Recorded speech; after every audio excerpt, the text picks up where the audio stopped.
नमस्कार बच्चों, स्वागत है आप सभी का Shri Shyam group of education के यूट्यूब चैनल पर। मैं विकास शर्मा आपको बीएससी सेकेंड ईयर की फिजिक्स करवा रहा हूँ और इसके अंदर अपने प्रधान बिंदुओं के बारे में पढ़ रहे थे। तो अपना टॉपिक चल रहा था प्रथम और द्वितीय, प्रथम और द्वितीय निर्णती बिंदु। ठीक है, तो हम लोग पढ़ रहे थे प्रथम और द्वितीय निर्णती बिंदुओं के बारे में। तो निर्णती बिंदु हम लोग बना चुके थे, बस उनकी कुछ प्रॉपर्टियां बची थी, उनके बारे में आपको जानना जरूरी है। तो एक बार फिर से अपने डायग्राम बनाते हैं। तो ये मान लिया आपके पास में क्या है, मुख्य अक्ष है, और इस मुख्य अक्ष पर ये अपने पास में मुख्य अक्ष पर मुख्य समतल है H1, H2, P1, P2। P1 और P2 जो है वो कौन से बिंदु होते हैं, मुख्य बिंदु होते हैं। यहाँ से एक प्रकाश की किरण इस तरीके से आएगी और वो आगे चली जाएगी। ठीक है, और यहाँ से जो आएगी वो क्या हो जाएगी, इससे होकर के जाएगी। ये आपका बनता है F2। और उसके अलावा जो प्रकाश की किरण यहाँ से आने वाली है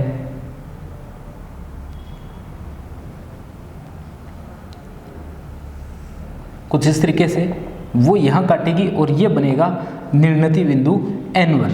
और इसे अगर अपने बढ़ाएं तब ये आपके पास में क्या बनता है, ये बनता है F1। ठीक है, ये बिंदु A है। तो एक तो प्रकाश की किरण ये जा रही है और दूसरी प्रकाश की किरण आपकी यहाँ से जा रही है। और आपको ये कहाँ से आती हुई प्रतीत होगी, तो ये आपको आती हुई प्रतीत होगी इस द्वितीय बिंदु से। ये फोकस समतल अपने बनाए, तो इस प्रकार से फोकस समतल बनेगा। तो कुछ एक डायग्राम्स बनाने के बाद में आपको अपने आप आइडिया हो जाएगा कि डायग्राम जो वो किस तरीके से आप लोगों को बनाने हैं। ठीक है, इसे M1 लिख देते हैं, इसे M2 लिख देते हैं। ये θ1 और ये θ2, ये आपके N1 और N2 जो है वो क्या है, निर्णती बिंदु है। ठीक है, तो इस तरीके से हमें ये डायग्राम बनाना है। और इसमें A, B, C को अगर अपने दर्शाएं, ये A है और ये जो आपके पास में है ये B है, और यहाँ जो पॉइंट है आपके पास में, ये पॉइंट क्या है, C है। ठीक है, तो सारे पॉइंट इस पर हम लोगों ने बना दिए। ये प्रकाश की किरण A जो आगे जाकर के टकरा रही है, ये डैश डैश लाइन में बनाना है अभी, ये डैश डैश लाइन में बनाना है अपने को। तो H1, H2 यहाँ से होकर के जो तल गुजर रहा है वो मुख्य तल है, एक तो प्रथम मुख्य तल है और एक द्वितीय मुख्य तल है। और यहाँ से F1 से होकर के जो गुजर रहा है वो कौन सा है, वो आपके पास में प्रथम मुख्य, ये प्रथम फोकस समतल है और ये द्वितीय फोकस समतल है। ये लाइन आपको इसके समांतरी खींचनी होती है वैसे, पर अभी के लिए आप लोग इस तरीके से इसे खींच सकते हो। देखो, ये कोई रूल नहीं है कि ये इसके समांतर रहती है, आने वाले अपने समय में पढ़ेंगे। ये जो लाइन है ये इसके समांतर बनाई थी हम लोगों ने, इस लाइन को इसके समांतर बनाया था, इसलिए ये लाइन जो है इसके क्या बनेगी, समांतर बनेगी। तो इस बात का भी आप लोग थोड़े ध्यान रखना, जब आप लोग इनसे प्रधान बिंदुओं से प्रतिबिंब का निर्माण करोगे तो उसमें आपको इन सब की जरूरत पड़ेगी। तो ये लाइन जो है वो पहले से ही किसके समांतर है, H2, F2 के समांतर है। इसलिए ये जो लाइन आपकी जा रही है M2C, ये क्या होनी चाहिए, H2, F2 के समांतर होने चाहिए। तो गुणों के अंदर सबसे पहला गुण देखिए आपके पास में क्या आएगा। सबसे पहले अपने इनमें त्रिभुज की बात करते हैं कि आपके पास में जो M1, P1 और N1 जो त्रिभुज है, इन दोनों त्रिभुजों से अगर अपने देखें तो आप लोग देख सकते हो, इन दोनों त्रिभुजों की अगर अपनी बात करें, इन दोनों त्रिभुजों की, तो एक तो त्रिभुज आपके पास में है M1, P1 और N1। ठीक है, तथा ध्यान रखना समरूप नहीं बना रहा, M1, P1, N1 तथा M2, N2 और P2। ठीक है, तो M1, P1, N1 और M2, N2, P2, अगर इन त्रिभुजों के अंदर आप लोग देखते हो तो ये जो कोण है, कौन सा कोण, कोण P1, N1 और M1, ये कोण बराबर है किसके, कोण N2, P2 और M2 के। ठीक है, ये कोण बराबर है। दूसरा, ये जो आपके पास में भुजा है कौन सी, M1, P1, ये बराबर होगी किसके, M2, P2 के। ठीक है। ये आपके पास में जो भुजाएं हैं ये भी क्या होगी, बराबर होगी। देखिए ये N2 है आपका, ये P2 है और ये N2 है। थोड़ा देखना डायग्राम को फिर से एक बार के लिए, ये P1 है, ये P2 है, ये N1 है और ये क्या है, N2 है। तब आपके पास में त्रिभुज बनेगा ये M1 P1 N1 और M2 P2 N2, ठीक है, N2। इस तरीके से त्रिभुज बनेगा और इसके अंदर जो कोण आएंगे, कौन से कोण, जो कोण आपके पास में आ रहा है, एक तो आ रहा है P1, ये M1, यहाँ से शुरू करें P1 N1 M1, P1 N1 M1 और वहाँ से कोण आएगा P2 N2 M2, P2 N2 M2। इन कोणों की बात कर रहा हूँ मैं, P1 N1 और M1, P2 N2 M2। ये दोनों कोण क्या है, आपके बराबर है। क्यों बराबर है, क्योंकि ये निर्णती बिंदुओं के लिए, और निर्णती बिंदु जो है वो मुख्य अक्ष के साथ में समान तरीके के कोण बनाते हैं, यानी θ1 और θ2 क्या होते हैं, बराबर होते हैं। निर्णती बिंदुओं के लिए अपने पढ़कर के आए हैं कि इनके लिए कोणीय आवर्धन का मान क्या होता है, एकांक होता है और धनात्मक होता है। ऐसा तभी संभव है जब दोनों कोण क्या हो, बराबर हो। अगर ऐसा है तो P1 N1 M1 बराबर होंगे किसके, P2 N2 और M2 के। दूसरा M1 P1 बराबर होगा किसके, M2 और P2 के।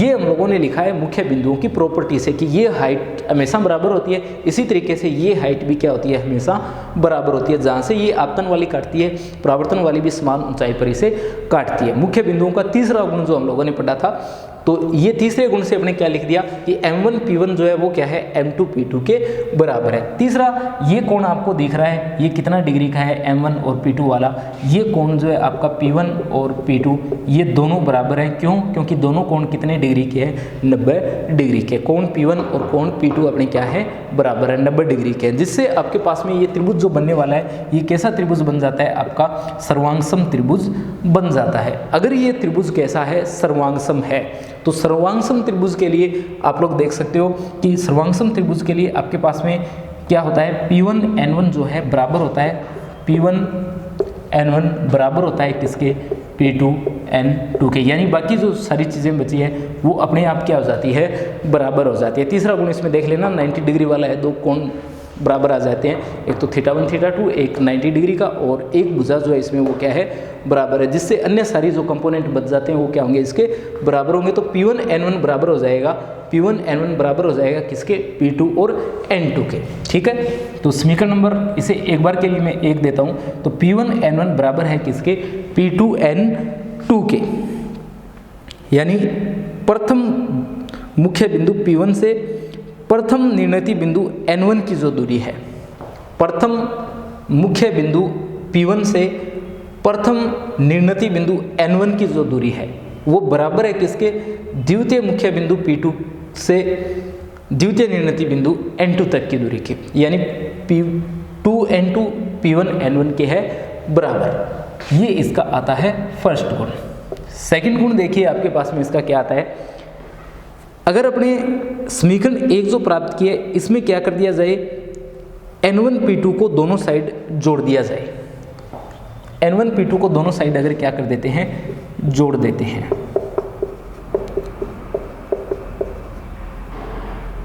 N1 P2 को दोनों साइड अगर जोड़ दें तो ये बन जाता है P1 N1।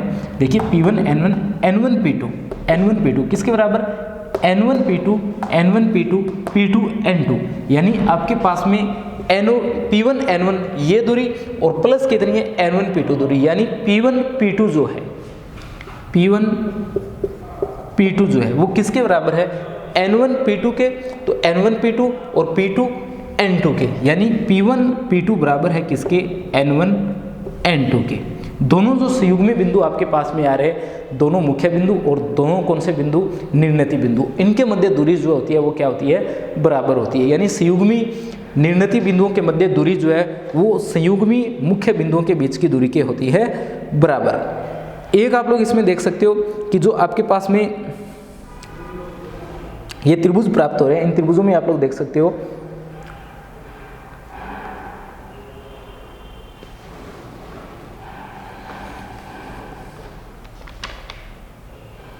और अपने इसमें सिद्ध कर सकते हैं। देखिए दो त्रिभुज लेते हैं, एक तो लेते हैं AF1 N1, तीसरे गुण के लिए अपने दो त्रिभुज लेते हैं, एक तो लेते हैं AF1 N1, ठीक है। त्रिभुज लेते हैं AF1 N1 और दूसरा त्रिभुज लेते हैं अपने H2 P2 F2 को। दूसरा त्रिभुज लेते हैं H2 P2 F2 को। इन दोनों त्रिभुजों को ले रहे हैं, एक तो ये जो बड़े वाला त्रिभुज है इसे ले रहे हैं, दूसरा आपके पास में ये जो त्रिभुज है इसे ले रहे हैं। इन दोनों त्रिभुजों के अंदर आप लोग देख सकते हो कि आपके पास में AF1 जो है वो किसके बराबर है, H2 P2 के बराबर है। यानी ये जो हाइट है आपकी, ये इस हाइट के क्या है, बराबर है। ऐसा आपको डायग्राम में दिख भी रहा है। यानी आपके पास में जो AF1 है वो किसके बराबर है, H2 P2 के बराबर है, ठीक है। ये ऊंचाई जो है इस ऊंचाई के क्या है, बराबर है। दूसरा इसमें देखिए आपके पास में जो कोण है N1 और F2, जो कोण है आपके पास में ये N1 और F2, ये वाला जो कोण है, ये कोण इस कोण के क्या है, बराबर है। ऐसा भी आप लोग डायग्राम के अंदर देख सकते हैं, संगत कोणों के रूप में ये बनने वाले हैं। यहाँ पर एक सीधी लाइन को दो ये समांतर लाइनें काट रही है, तो या ऐसे बोल सकते हो कि समांतर लाइनों को एक सीधी लाइन काट रही है, तब ये एक तरफ बनने वाली कोण है। तो ये कोण जो आपके आएंगे कौन सा, F1 N1 और A, कोण F1 N1 A बराबर होगा किसके, कोण P2 F2 और H2 के। कोण P2 F2 और H2 के ये हो जाता है बराबर, ठीक है। तो ये कोण भी अपने बराबर हो जाते हैं। और एक कोण इसमें क्या है, 90 डिग्री का है। एक कोण इसमें कैसा है, 90 डिग्री का है, ये F1 वाला और यहाँ पर जो P2 का बन रहा है। तो ये कोण आपका क्या है, यहाँ पर 90 डिग्री का है, जिससे आप लोग देख सकते हो कि ये दोनों त्रिभुज जो हैं ये कैसे हैं, सर्वांगसम है। ये दोनों त्रिभुज किस प्रकार के प्राप्त हो जाते हैं, आपको सर्वांगसम प्राप्त हो जाते हैं। अगर दोनों त्रिभुज आपके सर्वांगसम है तो F1 N1 जो दूरी है, F1 N1 जो दूरी है वो किसके बराबर हो जाएगी, P2 F2 दूरी के बराबर हो जाएगी, ठीक है। अगर ये त्रिभुज इस त्रिभुज के क्या है, सर्वांगसम है, तो ये जो दूरी है कौन सी, यहां से कुछ चीजें मैं हटा रहा हूं।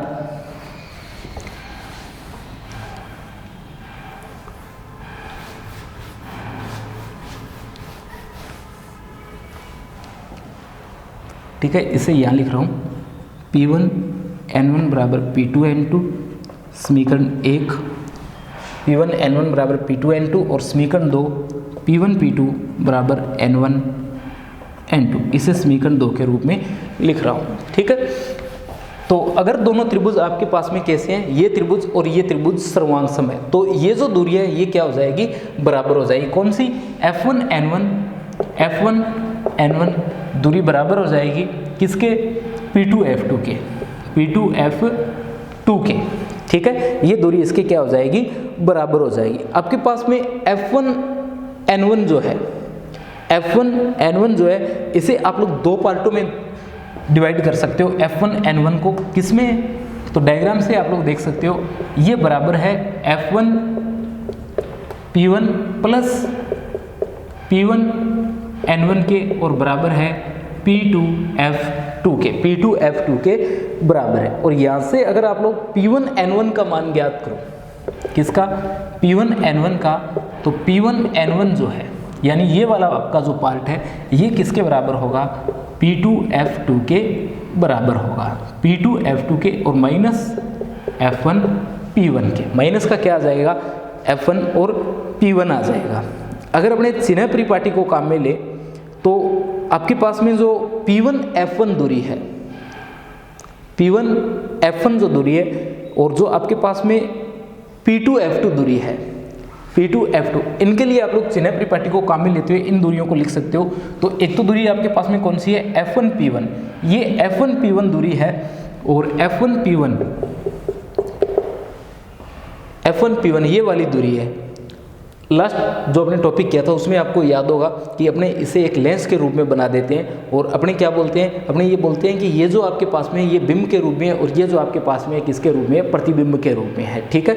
और इसे फोकस बिंदुओं के रूप में अपने काम में लेते हैं। तो ये प्रथम फोकस दूरी के रूप में आता है और दूसरा जो आपके पास में द्वितीय फोकस दूरी के रूप में आता है। अगर यहाँ पर अपने टोटल लेंसों की जगह एक लेंस मान लेते हैं तो यहाँ से आप लोग देख सकते हो कि F1 P1 जो है ये आपके पास में फोकस दूरी के रूप में आता है और माइनस के रूप में आएगा। और दूसरा जो आपके पास में कौन सा, दूसरा जो आपके पास में P2 F2, P2F2, ये द्वितीय फोक्स दूरी के रूप में आएगा और किसका आएगा, ये प्लस का आएगा। तो ये वाला तो प्लस का F2 है और ये वाला जो है माइनस का F1 है। इसे अगर यहाँ लिखें तो P1N1 जो है, P1N1, P2F2 का मान तो है प्लस का F2 और ये माइनस और माइनस प्लस का बन जाता है F1। तो P1N1 जो है, P1N1 जो है किसके बराबर है, तो P1N1 बराबर है प्लस के F1 प्लस F2 के। दोनों फोक्स दूरियों को अगर आप लोग क्या कर देते हो, जोड़ कर देते हो, तब आपको क्या मिलता है, P1N1 मिलता है। ठीक है, तो P1N1 का मान अगर अपने ज्ञात करें तो ये किसके बराबर आ जाता है, आपके F1 प्लस F2 के बराबर आ जाता है। दूसरा P1N1 जो है, P1N1 यहाँ से आप लोग देख सकते हो समीकरण 1 से किसके बराबर है, P1N1 ये बराबर है P2N2 के, यानी P2N2 और P1N1 ये जो दूरियां हैं, ये दोनों दूरियां क्या है, बराबर है। अगर ऐसा है तो P1N1 बराबर P2N2 और किसके बराबर आएंगे, F1 प्लस F2 के बराबर आएंगे। ठीक है, दोनों फोक्स दूरियों के जोड़ के बराबर आएंगे। चौथी जो प्रॉपर्टी है उसके अंदर आप लोग देख सकते हो कि अगर लेंस निकाय के दोनों तरफ समान अपवर्तनांक के माध्यम हो, अगर लेंस निकाय के दोनों तरफ क्या हो, समान अपवर्तनांक के माध्यम हो, तो उसमें आपके पास में मान कितना आएगा। अगर लेंस निकाय के, लास्ट प्रॉपर्टी चौथी जो है इसकी, अगर समान अपवर्तनांक हो, अगर लेंस निकाय के दोनों तरफ कैसा अपवर्तनांक हो, समान अपवर्तनांक हो, तब आपके पास में ये जो फोक्स दूरियां आई है ये क्या आ जाती है, एक दूसरे के बराबर आ जाती है।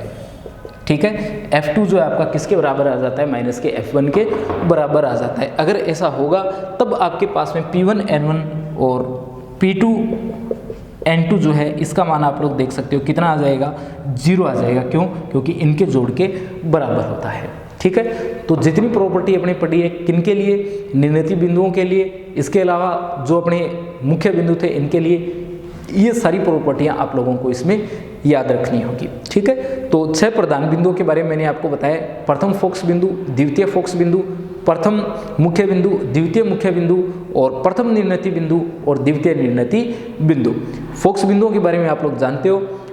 जो मुख्य बिंदु है वो कौन से होते हैं, जिनके लिए पार्श्व आवर्धन का मान धनात्मक होता है, एकांक होता है। निर्णीत बिंदु कौन से होते हैं, जिनके लिए कोणीय आवर्धन का मान धनात्मक होता है और ऋणात्मक होता है। इसके अलावा जो आपके पास में मुख्य बिंदु होते हैं, इनसे जो समतल गुजर रहा है उसे अपने एक तो बिंब के रूप में और एक प्रतिबिंब के रूप में देखते हैं। समान ऊंचाई पर ये जो है किरणें आपस में काटने वाली है। दूसरा, आपके पास में जो निर्णीत बिंदु होते हैं, इनसे अगर एक प्रकाश की किरण एक निर्णीत बिंदु की ओर आ रही है तो अपवर्तन के पश्चात अपने दूसरे निर्णीत बिंदु से वो बाहर निकलती हुई प्रतीत होती है। ठीक है, ये प्रॉपर्टी थी किसके लिए, निर्णीत बिंदु के लिए। अब देखिए आगे नया टॉपिक, अपने प्रधान बिंदुओं द्वारा क्या करेंगे, प्रतिबिंब का निर्माण करेंगे।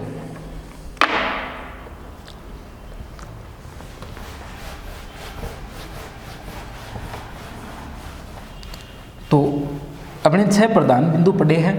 इन 6 प्रधान बिंदुओं के द्वारा अब क्या करने वाले हैं, प्रतिबिंब का निर्माण करने वाले हैं।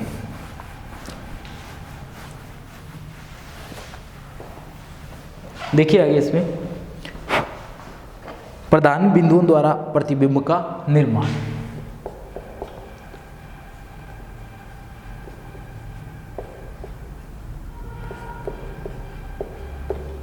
प्रधान बिंदुओं द्वारा प्रतिबिंब का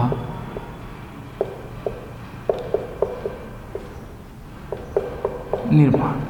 ठीक है, अपना टॉपिक है प्रधान बिंदुओं द्वारा प्रतिबिंब का निर्माण। तो इसके अंदर फिर से अपने क्या करना पड़ेगा, एक डायग्राम बनाना पड़ेगा और डायग्राम के अंदर कौन कौन सी प्रॉपर्टी अपने काम में लेनी है उसी से अपने देखेंगे कि प्रधान बिंदुओं द्वारा प्रतिबिंब का निर्माण किस प्रकार से किया जाता है। ठीक है, तो ये अपने इसमें एक सीधी लाइन खींचते हैं और इस तरीके से इसमें समतल बनाते हैं। ये H1 और H2 है, ये P1 और P2 है। ठीक है, P1 और P2 है। सबसे पहले अपने क्या करते हैं, मुख्य अक्ष जो है, इस मुख्य अक्ष के समांतर एक प्रकाश की किरण को लेकर के आते हैं। ये क्या करती है, मुख्य तल के बिंदु H1 से गुजरेगी और अपवर्तन के पश्चात संयुग्मी बिंदु H2 से आती हुई प्रतीत होगी और द्वितीय फोकस बिंदु F2 से या तो गुजरेगी या फिर गुजरती हुई अपने को प्रतीत होगी। ठीक है, देखिए अपने इसमें ये क्या है, मुख्य अक्ष है। इस मुख्य अक्ष के समांतर अपने को क्या लेनी है, एक प्रकाश की किरण लेनी है। जैसे ये अपने क्या कर लिया, एक प्रकाश की किरण ली है A, ये क्या है, मुख्य अक्ष के समांतर आ रही है। तो सबसे पहले जो मुख्य अक्ष के समांतर प्रकाश की किरण आती है, तो इसमें आप लोगों ने जो पढ़ा है सबसे पहले प्रधान बिंदुओं में, तो उसमें आता है फोकस बिंदु। तो जो मुख्य अक्ष के समांतर आती है वो अपवर्तन के पश्चात कहाँ से होकर के गुजरेगी, वो अपवर्तन के पश्चात जो आपका द्वितीय फोकस बिंदु होता है वहाँ से होकर के गुजरती है। तो ये जो समांतर आने वाली प्रकाश की किरण है ये H1 को काटेगी और समान ऊंचाई पर इसका जो संयुग्मी बिंदु H2 है उससे आती हुई प्रतीत होगी और मुख्य अक्ष को कहाँ पर काटेगी, बिंदु F2 पर जाकर के काटती है। तो ये सबसे पहले अपने फर्स्ट किरण के लिए आ जाता है। दूसरा देखिए, जो प्रकाश की किरण बिंब से चल करके बिंदु F1 से होकर के गुजरेगी, F1 से होकर के गुजरने वाली प्रकाश की किरण जो है वो क्या होगी, प्रथम मुख्य तल को किसी बिंदु पर काट देगी और काटने के बाद में इसके संयुग्मी बिंदु से आती हुई प्रतीत होगी और मुख्य अक्ष की क्या हो जाएगी, समांतर हो जाएगी। तब अगर इसके लिए अपने डायग्राम बनाए, सबसे पहले तो इसे बनाते हैं अपने A और B। तो देखिए, जो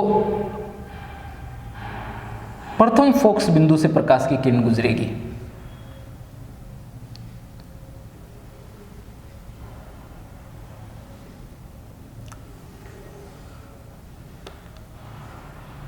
जो प्रथम फोकस बिंदु से होकर के प्रकाश की किरण गुजरती है वो कहाँ से जाने वाली है। तो इसके अंदर आप लोग देख सकते हो कि प्रथम फोकस बिंदु से जो होकर के प्रकाश की किरण जाएगी वो इस तरीके से आएगी और यहाँ पर इस बिंदु पर टकराएगी। मान लिया ये बिंदु क्या है, अपना K1 है और इसके टकराने के बाद में फोकस बिंदु से होकर के गुजरने वाली किरण जो है वो क्या हो जाती है, मुख्य अक्ष के समांतर हो जाती है। ठीक है, ऐसा आपने पढ़ करके आए है। तो ये K1 से आकर के टकराएगी और टकराने के बाद में ये इसके संयुग्मी बिंदु K2 जो है, इसका संयुग्मी बिंदु कौन सा है, K2 जो है, इससे होकर के या तो गुजरती हुई या इससे आती हुई प्रतीत होती है। ठीक है, तो यहाँ से आने के बाद में ये क्या हो जाएगी, इस तरीके से आगे चली जाएगी और जाने के बाद में ये जो है इसे अगर मैं आगे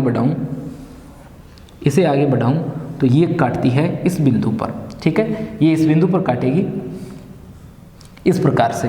तो अपने दूसरी जो इसकी प्रॉपर्टी आती है उसके अंदर अपने क्या पढ़ा था, कुछ ऐसा ही पढ़ा था कि आपके पास में प्रकाश की किरण आ रही है A से और ये कहाँ से होकर के गुजर रही है, प्रथम फोकस बिंदु से होकर के गुजर रही है।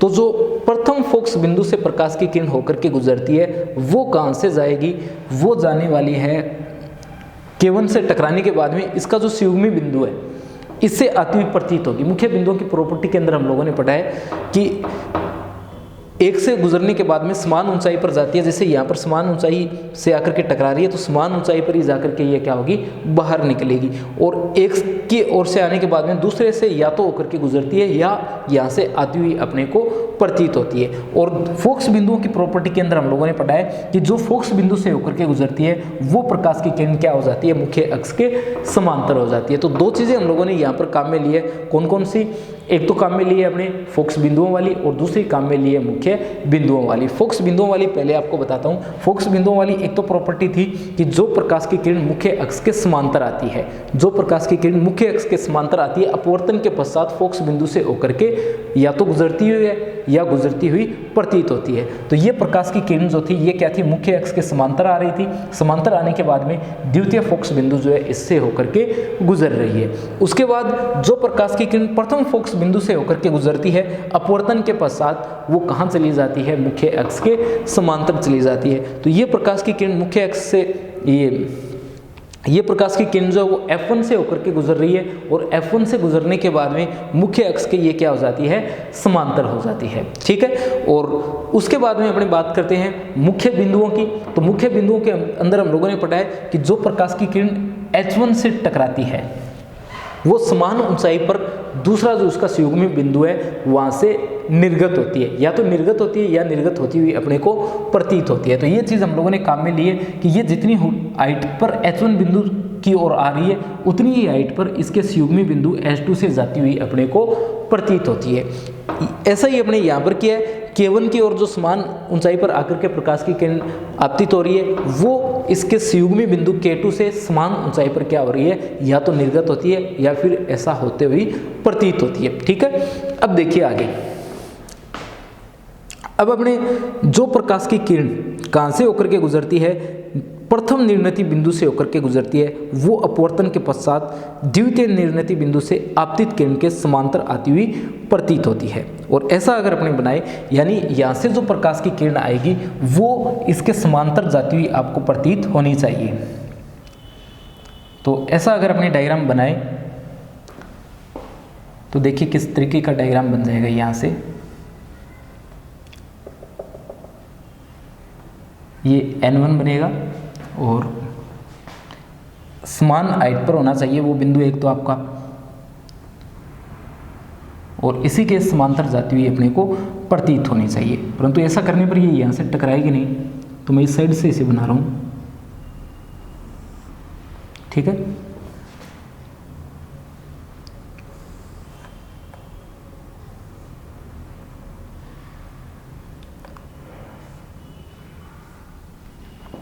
इन्हें बनाते समय स्केल वगैरह रख करके आप लोग देख लेना कि ये हाइट वगैरह जो है वो समान हाइट पर होनी चाहिए।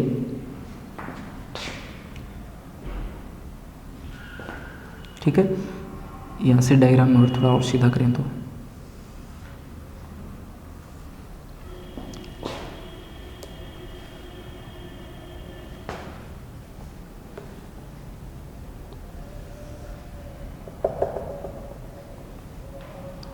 ये आपको N1 और ये आपको प्राप्त हो जाता है N2।